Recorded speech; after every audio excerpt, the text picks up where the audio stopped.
Welcome to Battersea Park, home of the concluding 2 rounds of the Formula E Championship. 3 drivers have separated themselves out as the main title contenders after the best part of 10 months travelling around the globe.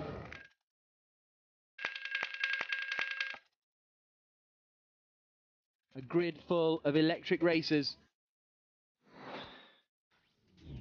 History about to be made on the streets of Beijing. Heidfeld goes to the inside line and they make contact! And we go green in Malaysia. It's victory for Sam Bird and Virgin. It's victory for Sebastian Buemi. Oh, Buemi! Is he going to hit the wall? De Grassi's off as well! It's the checkered flag for Buemi in Monaco. Great performance from Nelson Piquet Jr. Lucas de Grassi takes victory. Lucas de Grassi was later disqualified. It seems clear that him and Nelson don't like each other. The checkered flag falls. Piquet wins. Advantage very much in the court of Piquet as we head towards Battersea Park in London.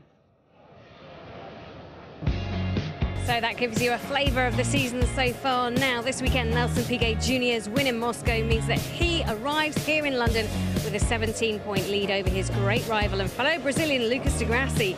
Is 23 points from Piquet to Sebastian Buemi, who would likely need a 3rd win of the season this weekend to stand any chance of taking home the trophy. Now, joining me here in southwest London in the glorious sunshine, we have Mark Priestley, former McLaren mechanic. We also have Alex Rundle, Le Mans driver, and we have Carl Wilson-Clark, world endurance extraordinaire engineer. You're all extraordinary, of course, and we will hear from them all later on. So an action-packed Saturday morning started off with problems in free practice 1 at turn 1. You can see there the cars bottoming out.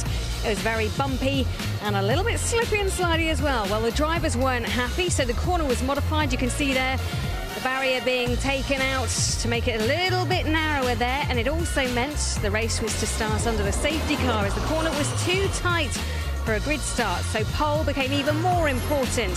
So in Group 1, Lucas de Grassi set the early pace, and he held P1 until Group 4, which included his 2 title rivals. Sebastian Buemi grabbed pole with an unbeatable time, almost half a second up on the rest of the field, and Nelson Piquet Jr. had to settle for 4th place despite leading the championship going into this round. So let's confirm those standings after qualifying then. Sebastian Buemi takes pole position for Edam's Renault, then it's Jerome D'Ambrosio for Dragon Racing and Lucas de Grassi for Audi Sport Apps, with Nelson Piquet Jr., our championship leader, for Team China Racing in 4th. And you can see the Brits down there, Ollie Turvey in his first ever qualifying in Formula E, 7th, and Sam Bird for Virgin Racing, another one of our Brits in 9th place. Now let's head over to our commentary team of Dario Franchitti and Jack Nichols.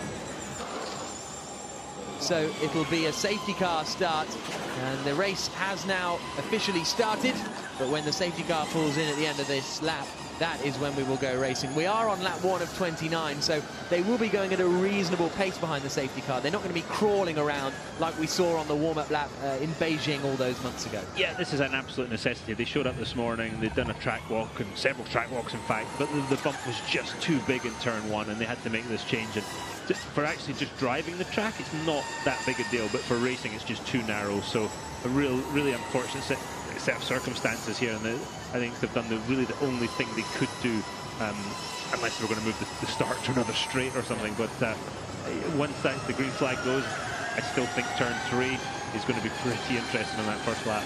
It certainly is, because the cars will be absolutely nose to tail. So this is the start of the race. We're on lap 1 of 29, but effectively we're going to get a 28-lap race because the safety car will pull in at the end of this lap, on board with Lucas de Grassi, the man who is in 3rd place.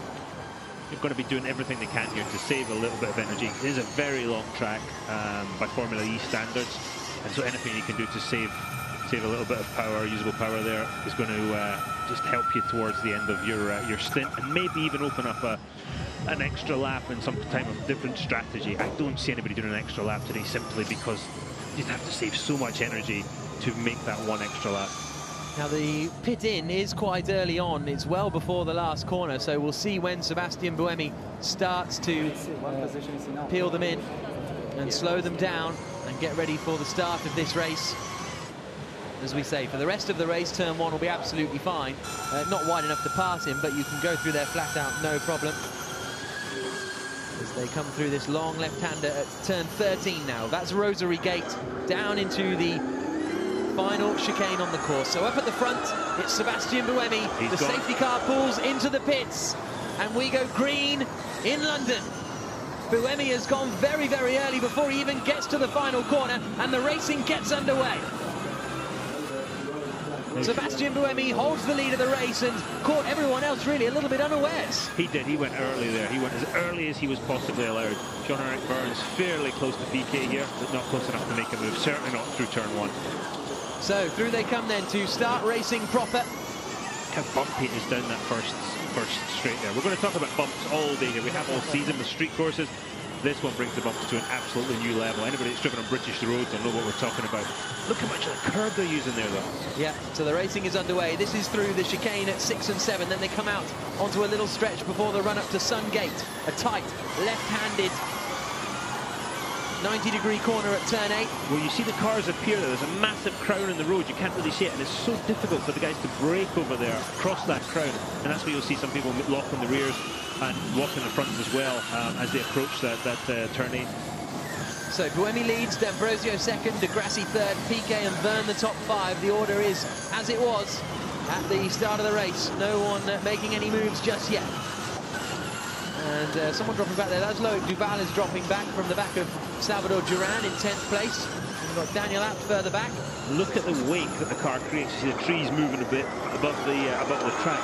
Something to think about. The leaves that are falling down there, they're going to get caught in the radiators and the inlets of these cars, which is going to create a challenge for just managing the temperature. We all know the electric motor. If it gets hot, it goes into a sort of fail-safe mode. So the top 4 covered by just 2.7 seconds at the end of lap 2.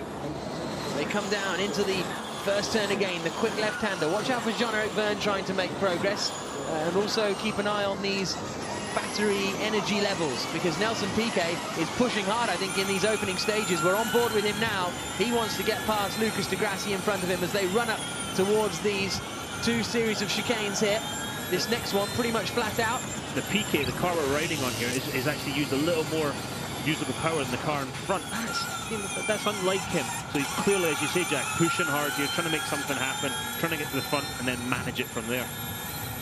He also has the fan boost, Nelson Piquet Jr., which will give him an extra 30 kilowatts of power in a straight line for 5 seconds. Well, doesn't have to use it in a straight line, but this is a place to use it if you were going to use it. He's going to use it now. Nelson Piquet attacking Lucas de Grassi. De Grassi covers the inside line. There's going to be a left-hand chicane coming up now. Is Piquet going to get through? They touch. Piquet's off. De Grassi holds the position. Piquet has to skip across the runoff. Stephen Liu shakes his head, and Jean-Eric Vergne's gone through. Wow. Vergne's getting past as well. He's easy on the outside at turn 13.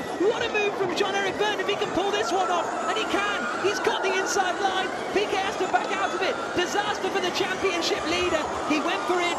He put himself on the outside. De Grassi didn't let him through. And Vergne has nothing to lose there, and Piquet's got a discretion, better part of valor. He's got to just back off, because otherwise he's going to end up with the losing end of that. We could see him lining it up. We knew it was coming. De Grassi knew it too. So that means Vergne is now up into 4th place. Piquet drops down to 5th. With all that contact there going into turn 11-12, he's lucky the car's still in one piece and he's still going. Yeah, but that is going to be a very annoyed Nelson Piquet Jr., I'd imagine. Jean-Eric Vergne has now done the fastest, on that last lap he did the fastest first sector of anyone. That's how he got right up to the back of the cars in front. Let's look at it again. He's on the outside coming down into the chicane, which you're never going to be able to do it, are you? No, it's a tough one, even with that speed advantage. But Nelson started to come across and trying to crowd Lucas, and Lucas was having none of it. These guys, I don't think they're big dinner buddies, to be honest. And this again here, watch Nelson start to crowd him because he knows he's in trouble.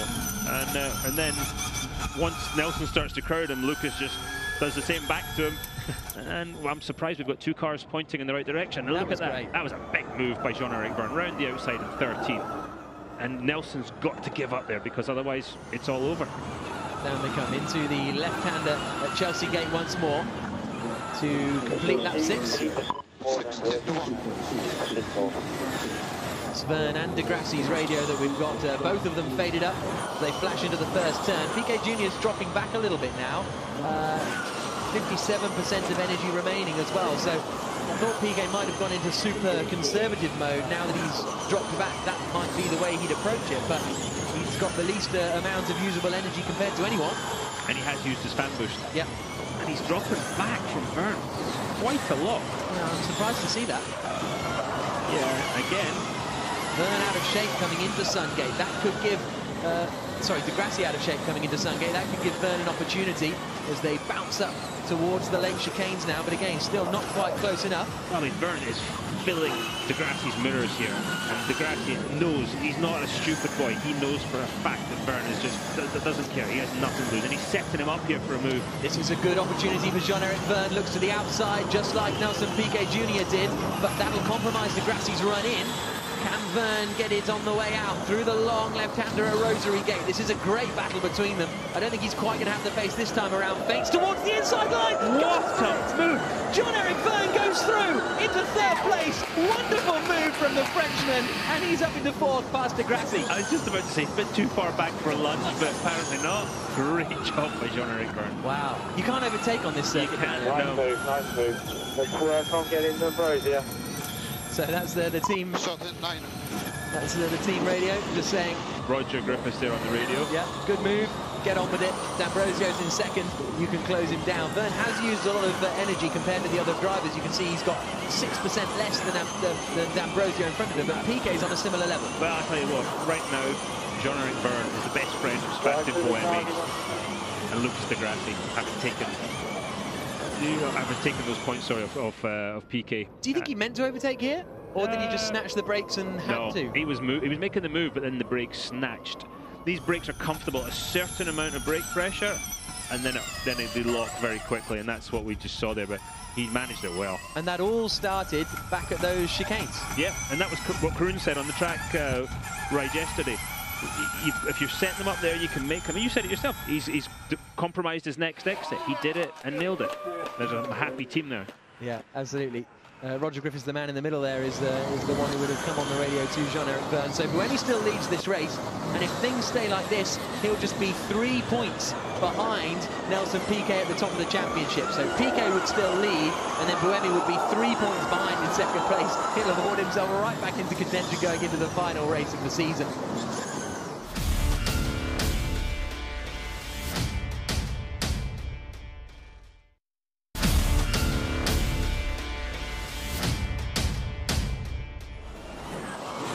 This is the battle over 10th place. Salvador Duran is in that 10th place, the final points-paying position at the moment.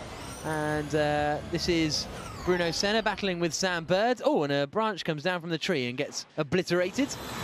Now, Piquet's only got 3% left. Where on the circuit is Nelson Piquet? He's just coming into the final chicane, so keep your eyes to the right here, and you'll see Piquet coming into the pits. We follow Buemi as he disappears off, but there goes Piquet into the pits, and so I think he would have got through just about with the right amount of energy remaining as he comes into the pit lane now. But Buemi continues to lead. This is a strong performance.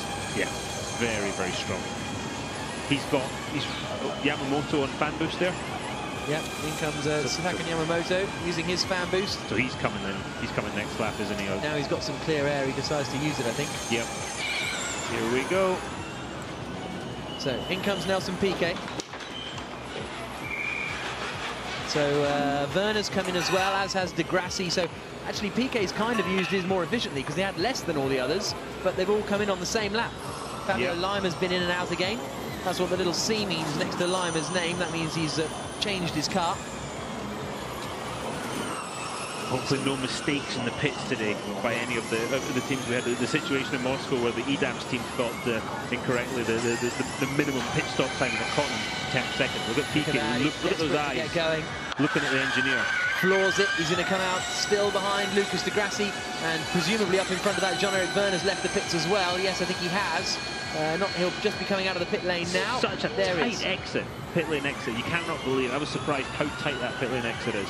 Yeah, and they all go inside the 1:19 pit stop time and resume the circuit. Now in comes race leader Sebastian Buemi.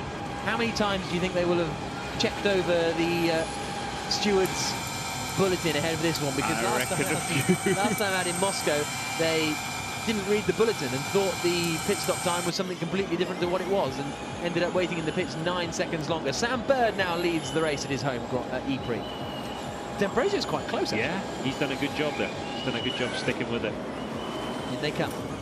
On board with Buemi as he parks up, and then the quick driver change. Notice they keep the wheel in place in the second car. All the guys are doing that now. They've clearly developed a system, and they've looked and analysed the quicker teams doing it. And you know, a lot of these guys are used to doing driver changes, but obviously in Formula E this year doing car changes for the first time. And you can watch each week teams get more comfortable with it. Sakon Yamamoto has come into the pit, so it's just now the 2 Trulli cars and Sam Bird for Virgin, who are still out there on the circuit.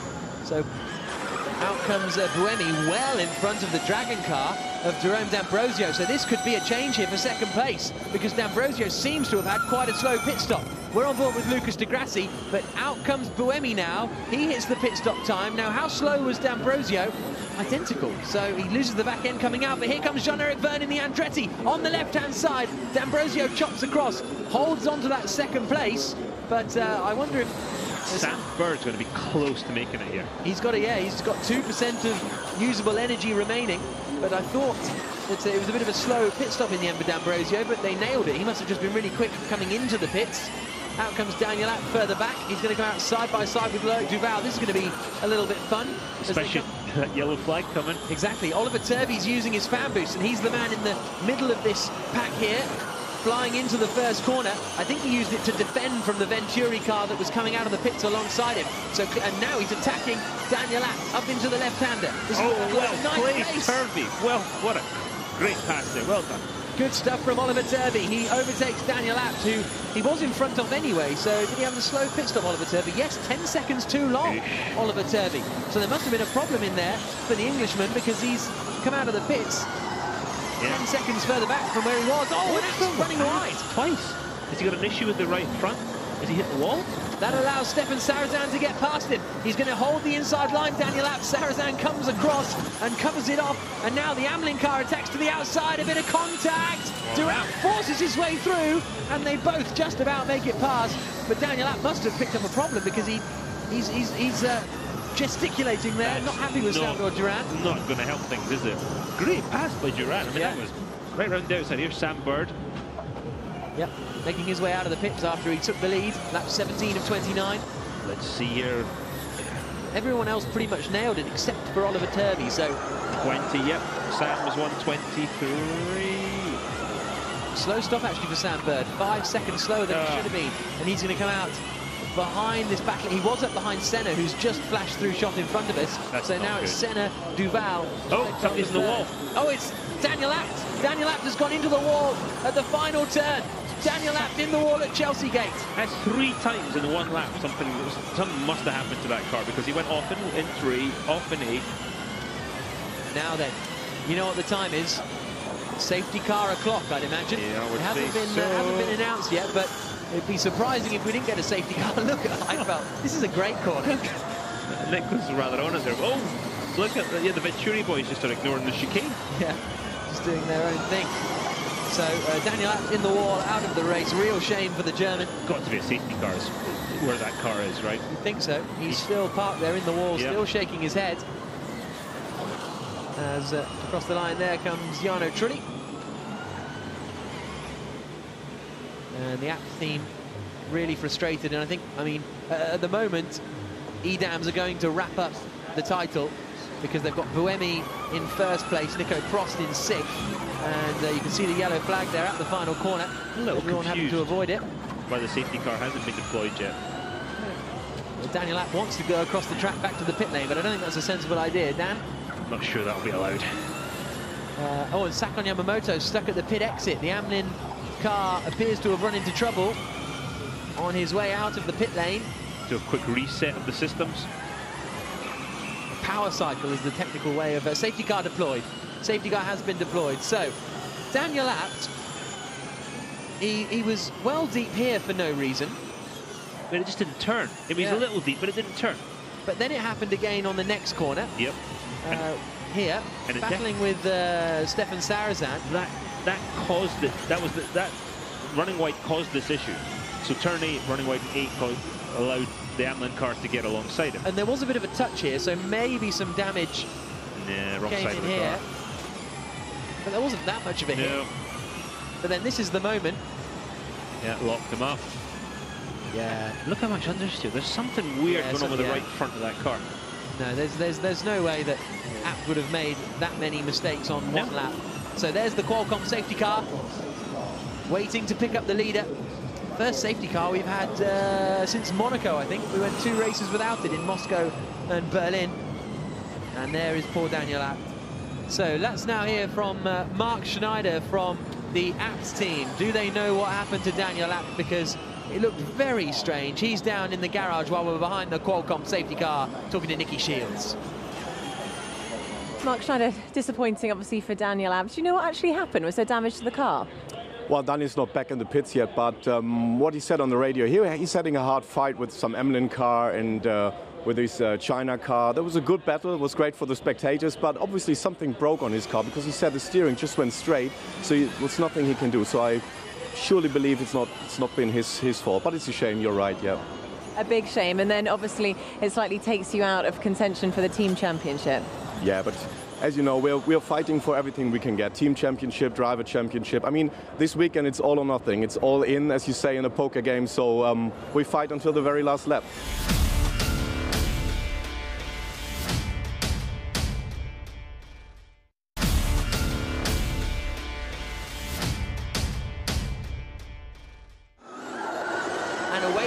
Racing once again. Fontana gets straight out of the way. Good work from him, but that means that Jean-Eric Vergne is not that close to Jerome D'Ambrosio in front. We're on board with the Grassi, down towards the final corner at Chelsea Gate, riding the curve on the left-hand side.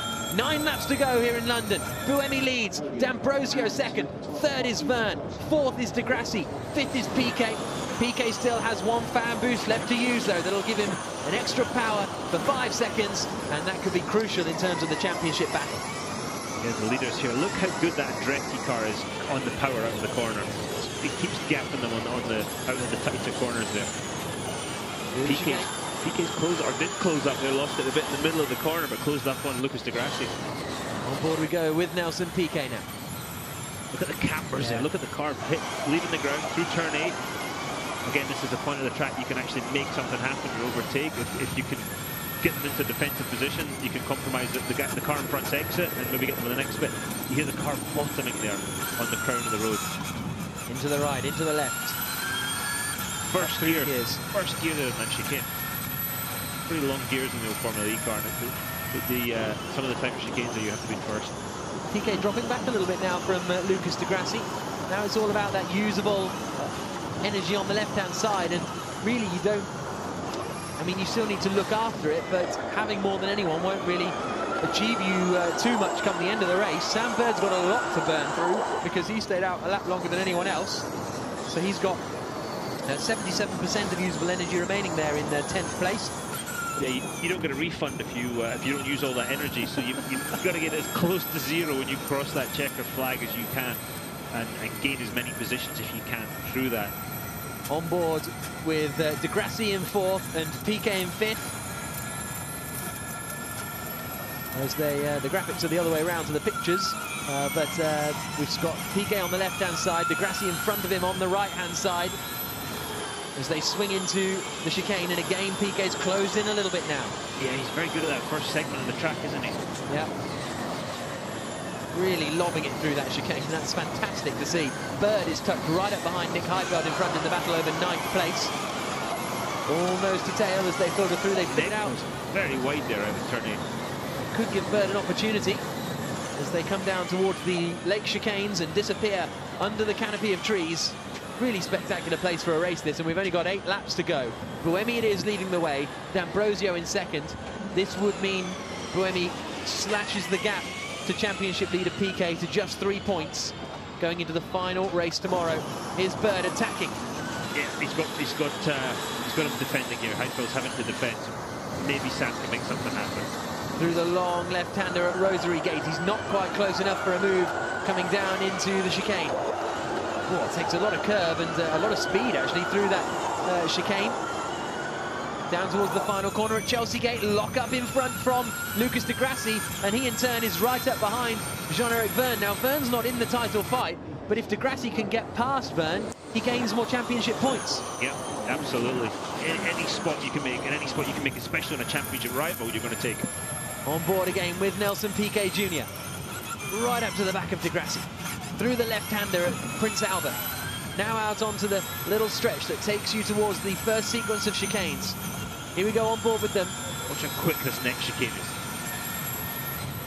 Absolutely flat.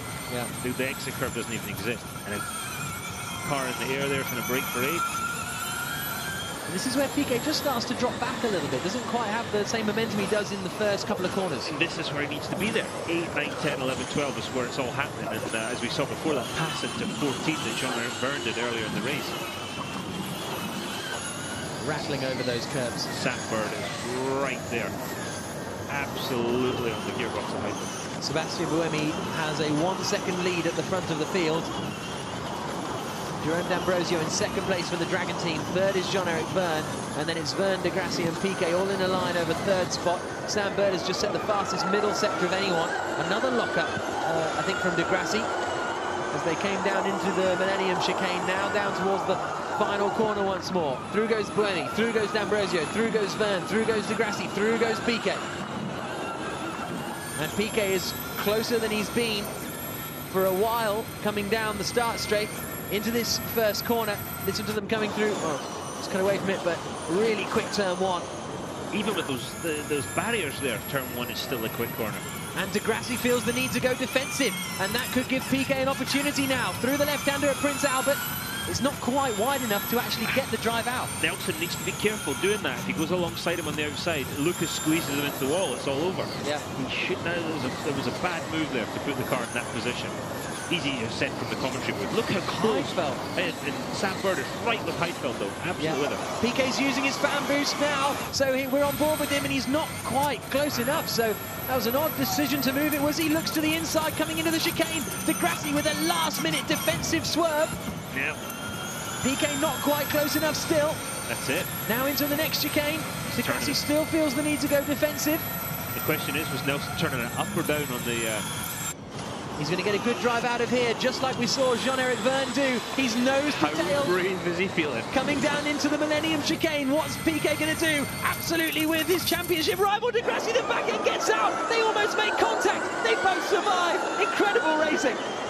Great racing. The defending, though, I mean, what can you do in such a tight circuit when they're defending like that? A little tap might be in order. Bruno Senna's been given a drive-through penalty for speeding in the pit lane. A real shame for the Brazilian. He was having a great race up in 7th place, but it's all over for him. But the nerves are really kicking off now. The two championship rivals nose to tail, while the other championship rival, Sebastian Buemi, is a second clear up at the front. Super wide, Piquet. That was wide. I mean, did you see the oversteering moment there? Well held by Piquet. Yeah, these two are squabbling here, and Buemi's running away with all the cash. Yeah. 5 laps to go. We're on lap 25 of 29 here in London. Through goes Vergne. Through goes de Grassi. Through goes Piquet. Is that Piquet's chance gone now? Well, he's used that. He's used the fan boost, hasn't he? He's going to have to work hard to get close without the aid of that fan boost, and even just to close that gap now is going to take something. So this is how it would stand. 3 points clear, Nelson Piquet Jr. would be. Someone using their fan boost out there. 3 points clear of Buemi in second place. De Grassi would be third. 15 points back on Nelson Piquet. And de Grassi's just set the fastest middle sector of any. De Grassi's just disappeared. Look at that. There's de Grassi. There's Piquet. And he's... Well, maybe they've decided, OK, you've got enough energy to get to the end. Have at it. Unless they were... Well, let's have a look at the... unless it all came from here, where Piquet made the mistake. Oh. Maybe that cost Piquet time. Time? It nearly cost him the whole championship there. I mean, he lost it on the way in on that one big bump, and he just spent the whole rest of that corner gathering up. A great job by Nelson gathering it up. Bruno Senna's serving his penalty there. Yep. Sam Bird is all over the back of Loic Duval here. This is the battle over 7th position. Sam Bird in the Virgin machine. Coming down into turn 1, listen to this. nicely done, Sam. Yeah, that was a lot of momentum through there for Bird. Not quite close enough to make the move into Prince Albert, though. And it looks like you could do it. It looks like there's enough room, but unfortunately the cambers and the bumps of the road and everything, it's not a viable move. Now, de Grassi's just taken the fastest lap away from Sebastian Buemi up at the front. So Lucas de Grassi, and in turn, has closed in on Jean-Eric Vergne. But that means that the gap would be back up to 5 points between Piquet at the top and Buemi in second place. And it would also bring de Grassi just 13 points back. So that would close it up more. Here you can see it. So it would be 5 points up at the top and then 13 points from Piquet in the lead of the championship to de Grassi in third place. So that's important stuff as far as the championship is concerned. But de Grassi could yet make up more positions. And can Buemi counter with another fastest lap? Yeah. Because that's well driven there. The move he's made there, he's timed it to perfection. Oh, he's right up behind Jean-Eric Vergne. Vergne in the orange and white Andretti, new livery for this weekend to celebrate their partnership with TE Connectivity into the final corner. Lock up from Vergne. De Grassi suddenly has got this speed out of nowhere, and without using any more energy than Nelson Piquet, he's suddenly disappeared on up the road. In fact, using less, he would say. Yeah. He's gone. That's going to be demoralising. I'll tell you. In fact, I know it's demoralising because it happened to me. It's never a good feeling. 3 laps to go here in London. Sebastian Buemi leads, 1.2 seconds clear of Jerome D'Ambrosio.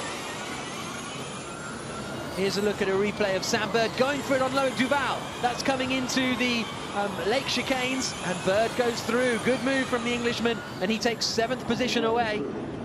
Final lap, and Jerome D'Ambrosio has 5% more usable energy. Through they come then, Buemi, D'Ambrosio, Vergne, de Grassi. Then look at Sam Bird, right up behind Nelson Piquet with a lot more usable energy. 20% compared to the 9% of Piquet. So Bird could be on for a 5th place if he can find a move past on this final lap.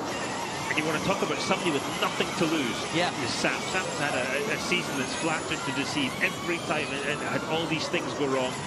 This could definitely put a smile on his face here if he can get this move. And it's the last thing in the world that Nelson Piquet needs right now. But this is also about to wrap up the championship for Edams as far as the Constructors' title is concerned. They're going to take a victory here, which will wrap up the team's title in the first year of Formula E. We're going to crown our first champions here today, but it won't be the drivers' champion. Lucas de Grassi is right up behind Jean-Eric Vergne now as they come down towards the lake chicanes. But Buemi it is, comfortably in control of this race at the moment. And he's only got a couple of corners left to go. It's going to bring the title fight right back in, and it's going to close everything up going towards the Formula E finale. Sebastian Buemi comes down towards the final corner at Chelsea Gate. He's about to win his 3rd Formula E race and bring himself right back into the title fight. Buemi crosses the line and wins in London. One more race to go, and he is right in the championship fight. Edams win the team title. Further back, D'Ambrosio 2nd, Vergne 3rd. Piquet just held off Sam Bird at the line by just 0.3 of a second. Prost in 7th, Duval, Turvey up into 9th in the end, and Stefan Sarazan completing the top 10.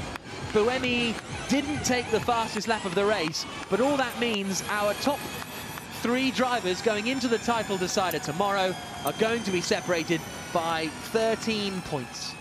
Here's a look at the classifications. Sebastian Buemi just less than a second quicker than Jerome D'Ambrosio in 2nd place. Jean-Eric Vergne completing the top 3. Lucas de Grassi in 4th, and then look how close it was for 5th place. Good drive from Sam Bird, actually, to finish in 6th position just behind Nelson Piquet Jr. That'll give him confidence going forward to the race tomorrow. Nico Prost in 7th position. Loic Duval finishing in 8th place. Then we had Oliver Turvey in 9th and 10th place for Stefan Sarazan. Here's a look at how it affects the Drivers' Championship. 5 points between Piquet and Buemi at the top of the standings, and then de Grassi is just 13 points behind, and there are 30 points on offer tomorrow. So it's really tight. That's all I can say. It's really tight. Jerome D'Ambrosio, Nico Prost out of the running. Vergne now only 6 points behind Sam Bird in the battle over 6th place in the championship standings. Abt and Heidfeld completing the top 10. So now it's the 3rd place trophy handed out to Jean-Eric Vergne by the chairman of Formula E, Simon Frere. Antonio Banderas handing out the trophy to Jerome D'Ambrosio, and I think he gets the biggest cheer of them all. This podium's got a bit of star power, hasn't it? Doesn't it? Now the trophy awarded to Sebastian Buemi by Mark Antipov, Visa Chief Officer for Sales and Marketing. Victory for Buemi in London, and he brings himself right into the title hunt. So congratulations to Sebastian Buemi, putting himself right back in the mix for the championship. We'll have all the analysis coming up after the break.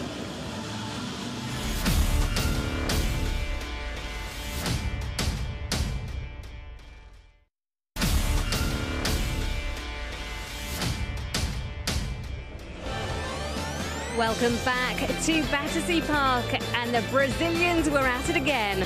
Our two championship contenders, Lucas di Grassi and Nelson Piquet Jr., came as close as they possibly could to each other, and then the wall. But luckily they managed to keep it out of there, and it was Sebastian Buemi who put himself back in contention for the championship. He's been speaking to Nikki Shields. What a race. And also you've won the team's championship. Yeah, that's already part of the job done. It's been a great day, so hopefully we can repeat a good race tomorrow. It's going to be a tight fight again, but I'm happy with what we did today. So now we just need to look at the data, look at everything, and try to achieve it the same tomorrow. And exactly, I mean, be able to do that again tomorrow, is that possible? Can you get a good night's sleep tonight? Yeah, I think I can. Yeah, it's going to be tough. You know, Jeff showed some strong pace, so it's going to be obviously difficult to beat him. But you know, we take race and session after session, and then we'll see where we end up. So how are you feeling after that race? It was an amazing race. Really happy. I did the best as I could. I had a problematic battery with the first car, so I really had to defend. But then with my second car, I used the energy at the time I thought I needed to use to get the fastest lap of the race, to get these 2 points, which were important, and to try to attack Jean-Eric Vergne in the end. It's a matter of strategy. I defended from Nelson, a couple of fan boost attacks. But that's it. That's racing. You have to defend, you have to attack. But I was within the rules, so all good. Not quite the result you were hoping for today? Well, I mean, this track is very difficult. I mean, track position is very important. So, yeah, I think when I got together with Lucas and I lost the position, obviously that didn't help. But yeah, I mean, I knew it was going to be hard to overtake over here. So, I mean, lost a place or gained a place, you know, I mean, that would have, I mean, we know it was going to be third, fourth, or fifth, you know, the results, and everybody is very, is on the limits of the car already. So, you know, we all know how much we can push the power, the temperatures and everything. So, I think, yeah, we just have to qualify a bit better tomorrow. How are you feeling? It's fantastic. You know, you can see, you know, we had in fact a difficult season and dominating a little bit, but it's good for this double event. It's fantastic. You know, we keep the motivation for tomorrow. We win a championship, constructor championship today. Sebastian and Nicolas done a very good job. Exactly what we wanted to do. We're a bit lucky than Luca and Nelson are a little bit behind, so it's very open for tomorrow. You know, I think it should be around 3 or 5 points difference, depending on the lap record. But what is good is exactly what I wanted to have when I was racing Formula One. Try to be in position to still win a championship at the last race, because that's where you keep the motivation. So we are very happy. Absolutely. Well, thanks for a brilliant race. Well done. Well, fascinating reaction from our 3 title contenders as we prepare to go into the final day of the season. Mark Priestley, what do you read from that? Well, it was really interesting, wasn't it? Nelson Piquet, who still goes into tomorrow's race as the championship leader, was a dejected man, wasn't he? He had this huge gap. He was favourite. He's still probably favourite, I would guess. But he's a very downbeat personality, isn't he? Well, he's blown a 17-point advantage. That's got to hurt. Yeah, I think in his mind coming into this weekend, he's sort of had it in the bag, but that just shows in motorsport you can't go into a weekend expecting that. I think he needs to pick himself up tomorrow and see that he's still in the lead of this championship, and he's got to fight for the championship victory. How do you do that, Carl, as an engineer? How do you prepare your driver psychologically, emotionally? Well, you try and calm down as much as you can. I think the biggest thing and reason why he's so dejected is because he's actually closed the gap with Sebastian Buemi. And I don't think he would have expected that. I think he would have expected Lucas di Grassi to perhaps close the gap on it. But the biggest is someone he didn't expect to close up so much on him. So I think that was took him by surprise. Yeah, I think he sees how strong Buemi is here and how strong he's been all weekend, put it on pole by 4:10, stormed off and won that race. And he sees that threat, and it's worrying him going into tomorrow's race. I suppose it makes qualifying tomorrow as well so key. We saw today Sebastian Buemi on pole, and he owned that race, didn't he? Well, he did. He did a very good job, and I've just spoken to the guys on Piquet's car, and they are, overnight, they will be working on qualifying. Qualifying is going to be everything tomorrow, so they are trying everything they can to make that a very quick car. How much can they do? Well, it's things like, it's very little that you can do. You're trying to sort of decrease the rolling resistance of the car, for example, trying to make it as fast as you can in a straight line. Things that might actually compromise your race pace, but with this type of circuit where overtaking so difficult, if you can get that qualifying lap nailed, it gives you a massive advantage. But you can as well, don't forget, still adjust the car after qualifying. So you could put a special little setup, a small adjustment of ride height, adjustments to the springs if you really wanted to try and eke that little bit extra out. If that's wing angle to get more aerodynamics on the car as well, that's something you could try and do, then adjust then for the longer run on the race. This is the first time they've ever had the chance to do this.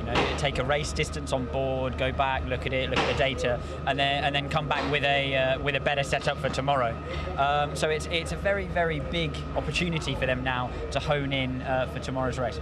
Well, Nelson Piquet Jr. struggled all day to try and get past his Brazilian title rival Nelson Piquet Jr. and Lucas di Grassi there. You can see him using his fan boost. Yeah, and it almost worked for him, didn't it? It got alongside, and even more than that, quite some way in front, but Lucas wasn't going to give him an inch, was he? There's just no way around the outside coming into a chicane, is there? You have to be much further ahead to make that one stick. Yeah, it was absolutely on the borderline for me of where you can start demanding some space on the outside there, but 2 into 1 doesn't go, and di Grassi was on the inside, kept the position with a bit of contact. I just spoke to Lucas di Grassi. He came up to say hello to us quickly. Well, he came up to say hello to you, actually, if the truth be known, because you used to work with him. But I sort of said to him, "Oh, do you think it was fair?" He was like, "Yeah, absolutely, no problem at all." So we like to kind of look at this as a big grudge match. When they're off track, it's not such a big deal, but as soon as their Vida comes down, it's game on again, isn't it? Well, I think also it was consequenceless, well, for both of them. I mean, they lost a couple of places, but you look at the contact, for example, Daniel Abt had, which potentially caused him to end up in the barriers, and maybe if that had happened, there could have been a few more words between those two. But yeah, we saw a great race from these. We saw a great race from these guys, and Piquet was absolutely exploring the rear bumper of di Grassi the whole race long. This is come the end of the race, and I cannot believe how close he's able to run to the back of Lucas di Grassi, which is a testament to these cars and how they provide great racing for us. It was like a hunting dog sniffing down his prey there. He just couldn't quite manage to seal the deal, could he? And I think it's important to give credit to both of those guys, because racing that close on a circuit like this, where it's unforgiving, they were sensible enough to get both of those cars to the end, which ultimately is what's going to win one of them the title. Yeah, they couldn't have afforded either of those two to end the day there, especially Sebastian Buemi then leading the way, picking up maximum points with a pole position as well. If those two had not finished today, it could have been a much different situation, really. Really difficult to do. All your reference points taken away by the car in front. Both of them know they can't hit each other. But we've seen great racing from these guys all season long, haven't we? They've been absolutely wheel to wheel, very respectfully, unlike off track, where they've been ignoring the hell out of each other and had many words to say. We're pretty much out of time, but we have to say a word to Edams winning the team championship today, and Alain Prost exceptionally happy. Yeah, massive credit to them. They thoroughly deserve it. They've been consistent all year, and I think they're rightful winners. Yeah, well, congratulations to them. Also to Sebastian Buemi for putting himself right back in title contention tomorrow. We can't wait. So we've got plenty to look forward to on ITV. Remember, you can join us for Formula E, the final round, live here from Battersea Park in London. Qualifying gets underway at 11:30 a.m. with race coverage at 3 p.m, all on ITV. Over on ITV4, there's British Touring Car Championship action from Croft. That begins at 11 a.m. And that's followed by action from the latest round of the World Series of Darts from Tokyo, as Michael van der Gerwen looks for another win after victory in Dubai. So my thanks to all of the gents. What a day it's been. Can't wait till tomorrow. I'm not even going to ask you for your predictions. We'll just have to wait and find out what happens. So from all of us here in Battersea Park, good night.